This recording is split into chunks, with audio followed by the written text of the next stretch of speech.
다음 이슈로 갈 텐데요. 역시 제목으로 확인해 보겠습니다. 마스크 부탁할 때는 언제고? 중국 웨이하이십니다. 한국 승객 강제로 격리했습니다. 불과 열흘 전에는요. 인천시에 통해서 마스크 좀 주세요라고 부탁을 했답니다. 뭐죠? 이 상황은요? 보겠습니다. 매일경제입니다. 웨이하이 한국 승객 19명 과잉 검역이다. 시민들 배은망덕 분통 터져 이런 반응이 나오고 있답니다. 물론 중국 중앙정부 차원이 아닌 지방정부 차원의 조치죠. 그렇지만 중국입니다. 여기도요. 2주 전에 인천시에 도움을 요청했습니다. 마스크 좀 보내달라고. 중국 상황 호전되자 입장을 바꿔 이렇게 돼 있습니다. 난징서도 한국인 40여 명 격리, 그리고 싱가포르는요 여행자제 공고 이어 대구청도 방문객 입국 금지까지 하고 있다고 합니다. 이걸 어떻게 해야 될까요? 우선요 관련 영상이 있습니다. 보시죠. 我们接站所有的客人出居住场所。如果说挂钩，希望所有接站的家人和亲属都冷静，不要靠近，不要说话，也不要过去接触。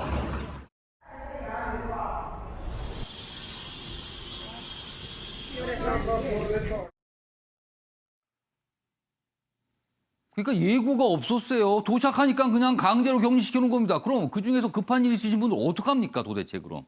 정우관 실장님.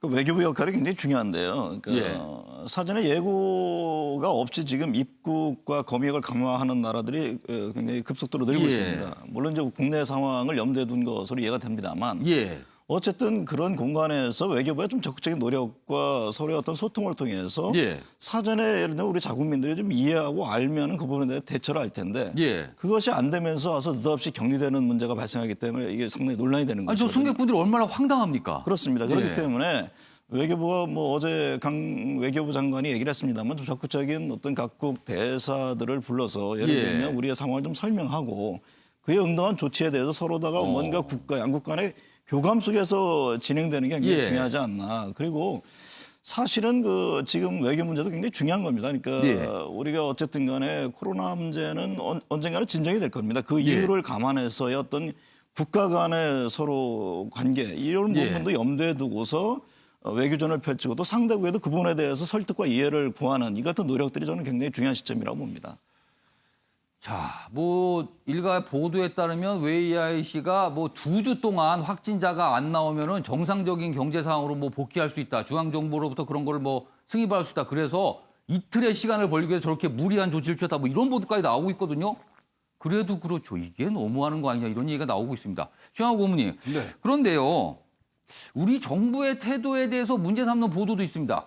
과거에 이스라엘과 모리셔스가 좀 우리 국민에 대해서 좀 약간 좀 과격한 어떤 조치를 취했잖아요. 그때 우리 외교부 당국이 그 국가에 항의를 했거든요. 근데 어제 저 웨이하이씨 이상에서는요. 외교부가 아무런 항의도 하지 않았답니다. 그러니까 지금 외교부가 할 일을 해야 되고 보건복지부가 할 일을 해야 되는데 예. 두 분 장관님의 지금 존재감이 굉장히 없어 보이는 듯한 지금 모습이 굉장히 지금 국민으로 한 사람에서는 굉장히 지금 뭐 자괴감에 빠질 수밖에 없는 부분들이 있습니다. 예. 우리나라 국민이 나가서 저런 대우를 받는다.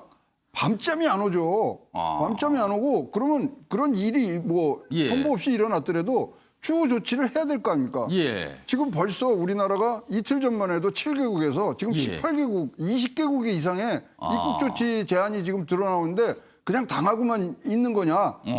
대항을 해야죠. 왜 이렇게 되는지 그리고 국민들한테 설명을 해줘야 되고 분명히 외무부 지금 뭐 그 홈페이지에 들어가면 예. 이런 나라는 이런 조치를 합니다. 그 통보조차도 없습니다 지금.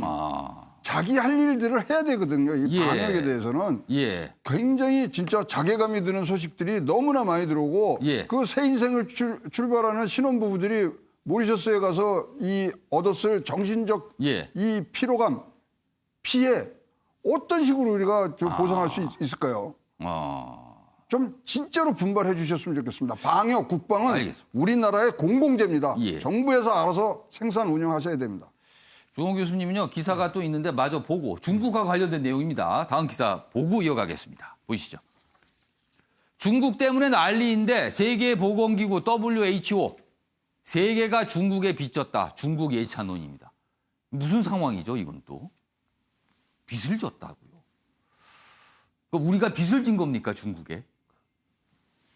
현지조사단 우한 봉쇄를 극찬했답니다.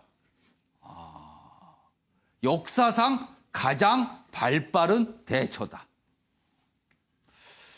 그래서 많은 언론들이 왜 그럴까를 들여다봤어요. 그랬더니 조금 뭔가 설명이 되는 부분이 있습니다. 미국이 기금을 삭감해서 재정에 구멍이 나자 그 구멍을 중국이 메워줬다는 겁니다. 2천만 달러 지원을 받았다. 그리고 중국 편들기라는 조롱을 받는 사무총장, 여기 보면 이분입니다. 거브러 여수수 WHO 사무총장. 당선될 때 중국의 전폭적인 지원으로 당선이 됐다. 그리고 본인의 국가가 에티오피아거든요. 근데 에티오피아가 중국으로부터 지원을 많이 받는다. 뭐 이런 얘기까지 나오고 있습니다. 그게 오해인지 정말인지 모르겠습니다만. 그래서 뭐 하는 거냐 지금. 이런 질문을 또 받고 있어요. 주영 교수님, 이 상황까지 좀 같이 좀 얘기해 주시죠. 네. 저는 처음에 이 사태가 벌어질 때만 해도 WHO의 신뢰성을 믿고 따라야 된다라는 생각을 계속 주장해 왔었습니다만 어제 25일에 이 사무총장의 발언을 보면은 더 이상 이 이해관계를 고려 안 할 수 없다는 생각이 들었습니다.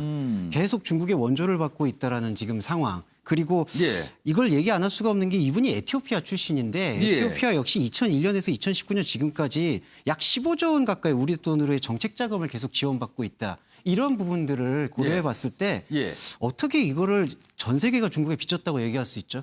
중국에서부터 발발했고 거기서 초기에 대응을 못한 지금 결과가 지금 세계적으로도까지 지금 파급될 수 있는 위험성이 되어 있는데 이런 발언을 한다는 것은 너무나 유감이고요. WHO의 국제 기구로서의 공신력에 의문이 들다라고 생각을 합니다. 그리고 외교부에 대해서만 한 말씀 더 드리면 사실 지금 강경화 외무장관이 해외 출장에 계속 외유를 하고 있는 것으로 보입니다. 그게 외교부 장관의 저는 태도라고 보이진 않아요. 지금 상황에서는 오히려 국내에서 컨트롤 타워를 가지고 한국에서가 검진 체계라든지 이 방역 체계가 얼마나 선진적으로 이루어지고 있는지를 계속해서 설득하고 말해야 될 의무가 있다고 생각합니다. 뭐 군축 관련 회의 참석을 위해서 좀 출장을 가 있죠. 그런데 또 거기에 대해서는 그 해외에서 그것을 우리의 상황을 알리고 있다라고 얘기하는데 저는 사실 그게 좀 궁색한 변명처럼 들리고요. 일본에 비해서 우리나라가 지금 검사하고 검진하는 그 수효와 빠른 속도 이런 부분들이 얼마나 선진적으로 이루어지고 있는지 그건 사실 좀 극찬을 받고 있어요. 굉장히 맞습니다. 많은 인원을 빨리 하고 있다고. 외신들 그런 부분들을 조금 홍보하고 그리고 다른 어떤 외교 관계를 계속해서 딜링하는 것이 필요한데 그 부분에 대해서는 지금 외교부가 실기하고 있다는 생각이 듭니다. 사실 또 일각에서는요. 다른 나라에 비해서 우리가 확진을 검사하는 속도가 빠르니까 그래서 확진자가 많이 늘어나는 거 아니냐. 또 이런 얘기도 합니다. 일본에 비해서 또 그런 얘기를 하죠. 검진은 굉장히 앞선답니다. 그러니까 지금 검진학 계획으로는 하루에 최대 2만 명까지 지금 1만에서 15,000명까지 할 수 있는 그 부분에 대해서는 뭐 정확도도 그렇고 저는 이제 그 중국 문제를 물론 WHO의 어떤 그런 무리한 그 표현들이 있습니다만 중국은 어쨌든 간에 변곡점은 지난 것 같습니다. 그러니까 그 부분은 체제를 놓고 볼 필요가 있는데 거의 굉장히 그 어떤 철권 통치 형태잖아요. 권위주의 체제죠. 중앙집권의 굉장히 일사불란함. 그러니까 사실상이 거의 직접적인 봉쇄란 말이죠. 그러니까 그 부분에 대해서 우리가 좀 역으로 한번 추론해 볼 것은 우리 정부는 그렇게 할 수는 없죠. 뭐 지금 뭐 봉쇄라는 말 한마디 잘못 속에서 엄청난 그 논란이 되듯이 그러나 거기서 역으로 볼 것은 어쨌든 간에 거주지 제한과 상당한 어떤 봉쇄 속에서 나름대로 진정국민에 들어섰단 말이죠. 그러니까 그런 점을 염두에 둔다면 우리는 어쨌든 시민 정신을 발휘해서 스스로가 격리시키고 이동 같은 것도 집단생활 이것을 좀 상당히 그 제한하는 것이 결국에는 이 문제를 완화시키는 최선의 해법이 아닌가. 저는 역으로 그렇게 한번 생각해 볼 필요가 있다고 봅니다. 스스로 시민 정신을 발휘해서 조심조심하는 게 우리는 필요하다 이 말씀이십니다. 그렇습니다. 여기 보면 이 조사단장 발언 다시 한번 소개해드리겠습니다. 여기 보면 WHO 조사단장 브루스 에일워드 박사입니다. 우한에 관련해서 이렇게 얘기합니다. 중국 당국이 코로나19 발원지인 우한을 봉쇄한 덕분에 전 세계가 위기를 피할 수 있었다. 빚을 진 거다. 이런 얘기를 한 겁니다. 이 얘기에 대해서 얼마나 많은 국가의 분들이 동의를 할지는 잘 모르겠습니다만 아무튼 이렇게 좀 비판적 기사들이 많이 있습니다. 다음 기사는요. 미국의 조치입니다. 좀 보겠습니다. 미국의 질병통제예방센터입니다. 미국은 사실 여행 경보를 질병예방통제센터에서도 하고요. 국무부에서도 합니다. 근데 이번에는 질병예방센터가 한 겁니다. 한국 여행 경보 최고 등급인 3단계로 올렸습니다. 경고 단계입니다. 이거는요. 가능한 한국에 가는 거 꼭 필요한 거 아니면 자제하라는 겁니다. 중국과 같은 수준으로 높여놓은 겁니다. 일본은 아직 위험정보 2단계입니다. 우리보다 낮습니다. 그러니까 뭐 가지 말라 이런 얘기 안 하는 거죠. 거기에 대해서는요. 프랑스는 여행 자제 공고 3단계로 역시 격상. 홍콩, 한국발 비홍콩인 입국 금지. 어제 이제 외교부가 주한 외교단 뭐 이렇게 좀 불러서 자제를 요청했는데 각국에서 이걸 얼마나 이걸 뭐 우리 요청을 받을지 모르겠습니다. 본국들 자기 나라의 국민들의 안전과 관련된 문제가 되니까요. 지금 이런 상황으로 가고 있어서 미국으로 가실 예정인 분들도 걱정을 하게 만드네요. 이거 혹시 또 이게 자꾸 강화되면 이게 비자 문제 이것도 차질 빚는 거 아닌가 이런 걱정도 하실 수도 있습니다. 지금요. 아무튼 이런 상황으로 좀 가고 있습니다. 자, 이번에는요. 많은 분들 이걸 구하려고 애쓰고 계시죠? 마스크 얘기 좀 해보겠습니다. 도대체 왜 마스크를 구하기가 이렇게 어려운 것이냐? 이 질문 많이 합니다. 어제 정부가 대책을 내놨죠. 통제 철저히 하겠다고. 그러나 왜 이제 와서 또 그걸 하는 거냐? 또 이렇게 또 질문이 나옵니다. 지금요. 보시죠. 마스크 중국 수출 2달 사이 200배 폭증. 20배 아닙니다. 200배입니다. 200배요. 여기 그래프 좀 봐주세요. 우리나라에서 중국으로 가는 마스크 수출액 통계입니다. 여기 보시면 작년 10월부터 12월까지 보세요. 보통 금액으로 보면은 51만 달러에서 60만 달러 정도입니다. 이게 보통입니다. 그런데 1월 숫자가요. 6천만 달러로 넘어갑니다. 여기 60만이었잖아요. 2월 20일, 아직 2월 다 안 지났습니다. 20일까지입니다. 1억 1,000만 8,045만 달러. 이렇게 늘어났군요. 그러니까 1월, 2월부터 이때 1월부터 마스크가 없어졌습니다. 다. 어디 갔냐 했더니 다 중국으로, 태반이 중국으로 간 겁니다. 지금요. 내용 좀 보겠습니다. 정부 뒤늦게 수출 제한 조치 어제 한다고 발표했습니다. 그리고 260여 곳 사재기 등 집중 단속에 들어갔습니다. 국세청까지 움직이고 있습니다. 다음 기사 보시죠.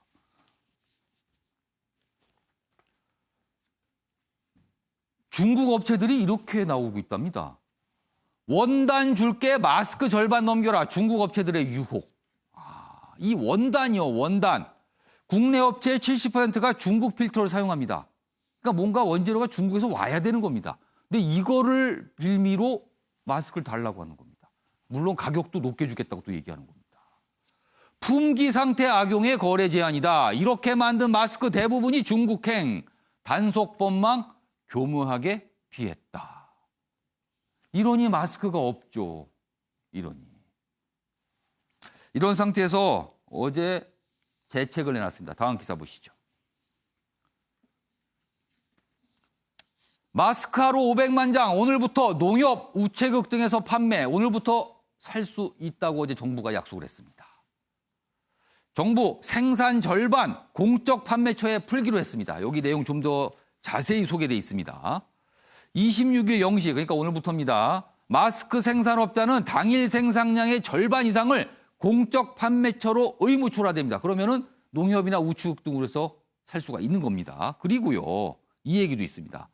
마스크 판매업자의 수출은 원천적으로 봉쇄합니다. 중국으로 못 가게 됩니다. 그리고요. 다만 생산업자의 수출은 당일 생산량의 10% 이내로 제한을 한다. 대부분을 국내에 풀겠다는 겁니다. 이거 좀 빨리 했어야 되는 거 아닙니까? 지금 이 얘기요. 예, 설대호 교수님. 예, 이제 우리가 실제 경계 단계일 때 심각 수준으로 대응한다 그랬었거든요. 예. 그리고 지금은 이제 심각 단계입니다. 심각 단계면은 이제 행정명령이나 여러 조치들을 직접 이제 시행을 할 수 있거든요. 예. 그런데 이제 정부가 자꾸 시장 기능에 개입한다 이런 걸 지금 끓이고 있지 않습니까? 그런데 지금은 이제 심각 단계에 있고 국민 불안이 어떤 때보다 크거든요. 그렇기 때문에 이제 정부가 직접 좀 개입을 해야 되는데 예. 대구 마스크 사태에서도 보는 것처럼 많은 분들이 대구는 지금 상당히 지역사회 감염 우려가 있음에도 불구하고 몇 시간을 줄을 서고 이런 것들은 2시간 이상을 사서 마스크 10개 사간답니다, 지금요. 그렇습니다. 그런 거는 예. 추가 감염을 확대할 수 있기 때문에 굉장히 부적절하거든요. 예. 그러니까 어떤 형태로든지 간에 인터넷이나 이런 비대면 형태로 구입이 가능해야 되는데 그 부분도 좀 신경을 써야 될 것 그렇습니다. 같네요. 정부가 여전히 하고 있는 걸 보면 예. 아무 생각이 없는 것 같아요. 특히 아. 이 식약처장 같은 분은 예. 지금 이런 조치를 하면 될 거라고 생각하는데 한번 생각해 보십시오. 예. 돈이 되는데 왜 중국에 안 팔겠습니까? 그러니까 어떻게 해야 되냐면은 정부가 예. 강력한 동원력을 발동해서 예. 정부가 구매를 하든지 해서 예. 인터넷으로 직접 판다는 이런 방식을 가져야지 예. 지금 이런 식으로 개입한다. 이게 잘 되면 좋지만은 이게 예. 안 되면은 여전히 이런 문제는 개선이 되지 않거든요. 예. 그러니까 발상 자체를 상당히 좀 전환하고 지금은 심각 단계다. 예. 그리고 우리가 전 세계에서 굉장히 위험 국가로 분류되고 있다. 이런 점에서 지금 다른 나라들이 그렇게 대우를 하고 있어요. 그렇습니다. 지금요. 그렇기 때문에 특단의 대책을 구해야지 예. 평소에 하듯이 또는 하나만한 이야기 이런 예. 거는 지금 해서는 될 단계가 아니거든요. 예. 좀 정부 당국자들이 좀 예. 상당히 좀 뭔가 좀 긴장을 해야 되지 않을까 저는 이렇게 판단합니다. 그래서 그런가요? 뭐 상상력을 발휘해서 할 수 있는 대처를 다 강구해보자 이런 말이 나왔는데 아직은 그 단계인가 좀 약간 의문이 듭니다. 근데 마스크 문제는 예. 수요일날 저게 문제가 해결될 예. 거라고 봅니다. 정부가 상당히 강력한 행정 조치를 취한 거죠. 사실상 이제 수출 금지라든가 어쨌든지 중국으로 많이 넘어가는 것을 봉쇄했기 예. 때문에 또 하나 문제는 중국이 어느 정도 이제 그 완화 국면 쪽으로 들어갔기 예. 때문에 중국 자체의 그 수급량이 그렇게 많지 않을 겁니다. 수요가 좀 줄 수 있다. 그렇기 때문에 수출 자체 업체도 예. 뭐 과거처럼 그렇게 활성화해서 할 수 없는 상황이기 때문에 저는 예. 이 문제는 어쨌든 뭐 수요일 내내 문제가 정리가 될 것으로 봅니다. 그런데 이거 외에 저는 추가적으로 예를 들면 병상 문제라든가 여러 가지 앞으로 좀 해결이 될 부분들이 예. 있습니다. 그러니까 의료진 확보라든가 예. 이런 어떤 순차적인 문제 예견되는 것들에 대해서 좀 선제적으로 좀 앞서서 발빠르게 대응할 필요가 있지 않나 그런 생각을 알겠습니다. 봅니다. 예, 최영호 근데 고문. 현장의 지금 뭐 상황을 조금 더 우리가 면밀하게 파악을 해야 된다는 생각이 드는데요. 예. 대통령께서 25일 날 그 우리 마스크 관련해서 수요를 감당하기 충분한 생산 능력이 있다 그랬습니다. 저희가 800만에서 1000만 개 정도 하루에 1000만 이상을 하루에 생산할 수 있다고 합니다. 근데 지금 뒤에 기사가 나오고 있습니다만은 예. 원단이 없습니다. 그러니까 지금 대통령께 보고하는 사람들 자체도 현장을 모르시는 거예요. 필터가 없어서 지금 못 만들고 있는데. 예. 그래 대통령께 그렇게 보고하니까 대통령은 생산 능력이 있으니까 매점 매석만 잡아라. 이런 판단을 지금 뭐 할 수밖에 없는 상황으로 가거든요. 예. 현장을 좀 나와서 좀 이제 돌아다니면서 파악을 해주셨으면 좋겠어요. 지금 설 교수께서 얘기한 것처럼 비대면으로 팔아야 되는 부분. 예. 아니 그건 진짜 한 번만 현장 가보면 알 수 있는 부분들이거든요. 예. 지금 많은 분들이 어제부터 나온 그 대구에 마스크를 사기 위해서 길게 줄을 선 모습, 그 모습을 보고 과연 여기가 우리나라인가? 이렇게 질문하신 분도 있었습니다. 자, 다음 기사가 있는데요. 이건 역시 좀 걱정스러운 상황이군요. 보겠습니다. 대한항공 승무원 1명 확진됐습니다. 하늘길 봉쇄 확대 위기다. 이렇게 됩니다. 환자가 발생했죠. 이스라엘 노선입니다. 지금 이스라엘 다녀오신 분들, 성주를 다녀오신 분들 집단 감염됐는데 이스라엘 노선에 탑승을 했습니다. 그리고 그 이후에 확진된 것으로 보여요.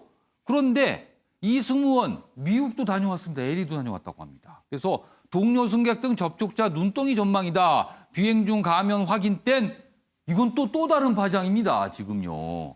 승객 급감 지금 항공업계 굉장히 어려운데 더 엎친 데 덮친 격이 됐습니다. 미주, 유럽 이 노선 막히면 우리 항공업계 끝장이다. 이런 긴장감 높아지고 있는 상황입니다. 그렇군요. 이런 상황에서 다음 기사 보시죠.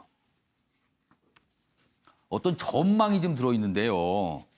대구 최악의 상황이 벌어진다면 3월 20일이 정점 그리고 최대 1만 명 감염 이런 전망이 나왔습니다. JP모건 보건팀의 전문가들이 분석을 한 겁니다. 그러니까 중국 상황과 조금 비교를 해가면서 그 상황 추세라고 하면 어떻게 될 것인가를 시뮬레이션을 해본 거잖아요, 지금요. 그랬더니 3월 20일 정도가 정점 최대 1만 명까지 계산이 나왔다고 합니다. 설대우 교수님, 이 분석 이거 어느 정도 좀 우리가 받아들여야 될까요, 이거를? 향후 한 예. 7, 8일 정도가 굉장히 중요한데요. 예. 지금 이제 매일 환자가 계속 늘고 있습니다. 예. 그러니까 이제 추세 전환이 어떻게 될까를 전혀 모르고 있거든요. 예. 그런데 이제 향후 7, 8일 이내에 예. 추세가 둔화된다 이러면은 JP 모건이 분석한 것과는 약간 다른 다르게 경로를 갈 수- 보일 가능성이 예. 많습니다. 그런데 7, 8일 이후에도 환자가 늘어난다. 이러면 환자가 더 늘어나서 증폭되면은 JP 모건이 분석한 것과 뭐 상당히 일치할 가능성이 있습니다. 만일에 예. 최대 1만 명까지 감염이 된다 그러면은 예. 예상되는 지금 예. 이제 우리 치사율이나 이런 걸로 보면 예상되는 희생자가 뭐 거의 100에서 한 150명에 그렇게 이를 되네요. 정도가 될 수가 있거든요. 예. 그거는 그렇기 때문에 어떻게든지 간에 지금부터 한 7, 8일 이내에 추세를 전환시키는 그래서 둔화 국면을 확실히 가져가는 예. 그게 중요하기 때문에 이런 점을 염두에 두고 총력 대응해야 되지 않을까 생각이 되고 예. 이 7, 8일 이내에 예. 어느 정도 잡지 못한다고 하면은 그때는 환자가 더 불어나기 때문에 예. 역학조사도 어려워지고 예. 환자가 새로운 환자를 만드는 국면으로 가기 때문에 어려워질 수 있다는 점 그런 점을 좀 당국은 유념해야 되지 않을까 생각이 됩니다. 주원 교수님, 그냥 이 전망이요. 기우였으면 좋겠습니다. 그냥 걱정이었으면 좋겠습니다. 예, 그냥 당연히 예. 일어나지 말아야 될 시나리오로 우리가 그냥 삼았으면 좋겠습니다. 하지만 조금 현실에서 우리가 예. 조금 주목하지 않을 수 없는 거는 우한의 상황과 중국의 상황보다 우리가 조금 더 비상한 각오를 해야 된다고 생각이 드는 거는 예. 중국이라는 체제가 아까도 우한 봉쇄에 대해서 얘기를 했듯이 예. 그런 통제가 사실 가능할 수 있는 체제라는 어떻게 보면 이점이 있을 수 있거든요. 근데 우리나라 같은 우리 대한민국 같은 경우에는 약간 민주적 통제와 시민사회의 그런 어떤 숙성된 그런 성숙한 결과들을 예. 또 기대해야 되는 요소가 있기 예. 때문에 이게 전국적으로 감염으로 확산하지 않을까 하는 우려. 그래서 아까 설 교수님 말씀처럼 7일을 진짜 염두에 두고 비상한 관심을 가지고 대응하지 않으면 안 된다고 봅니다. 예, 최영호 네, 의원님. 경제적으로 보면요. 이제 3월 20일 정점이라는 것을 뭐 팩트라고 놓고 보면은 예. 자, WHO에서 이것이 종식되는 데는 최종 확진자가 완치된 이후 잠복기 곱하기 2를 했을 때 상황이 종료가 되거든요. 오. 지금 근데 우리가 잠복기 갖고도 14일이냐 34일이냐 예. 갖고 지금 굉장히 예. 얘기하는데 30일로 잡고 하면 2달이 더 가야 종료가 됩니다. 경제적으로는 항상 종료를 선언을 해야 예. 소비가 되살아나거든요. 예. 그럼 저희는 1분기, 2분기가 다 굉장히 최악의 경제 상황으로 갈 수밖에 없고요. 어려울 수 있다는 그렇다면 거네요. 모건 스탠리가 얘기한 예. 우리나라가 마이너스 1.7%의 영향을 받게 되면 예. 올해 경제 성장률 0.4 나옵니다. 0%대가 되고. 0.4를 지금 노무라 증권과 모건 스탠리가 이러한 최악의 그 경우를 갖고서 지금 뭐 추정한 것이 0.4, 0.5거든요. 예. 진짜 특단의 대책이 필요한 지금 순간 아닌가 보여집니다. 1시간 넘게 저희가 코로나19 다루고 있는데요. 희망 섞인 뉴스가 별로 없습니다. 그만큼 특단의 각오로 대처를 해야 된다. 이런 분위기인 겁니다. 자, 코로나19와 관련 없는 마지막 기사가 될 것 같습니다. 다음 기사 보시죠. 기자회견소도 전례 없이 얼굴을 붉힌 한미 국방장관. 그렇습니다. 한미 국방장관 어제 워싱턴에서 만났습니다. 그래서 여러 가지 문제 얘기했는데요. 얼굴을 붉혔습니다. 예스퍼 방위비 증액 요구하며 사스 정식 배치까지 간접 압박. 우리 국방장관 정경도 한국 분담금 위에 다양한 방식으로 미군에 기여한다. 그러니까 방위 문제를 놓고 다른 생각을 하고 있고 의견이 맞서고 있는 겁니다. 한국인 무급 휴직 놓고도 충돌했다. 지금 보면 사진도 뭐 일부러 또 이런 걸 잡았나 보네요. 얼굴을 좀 인상을 찌푸린 얼굴까지 좀 나와 있습니다. 자, 아침에 매일경제 오늘은 여기서 마치겠습니다. 시청해주신 여러분 고맙습니다.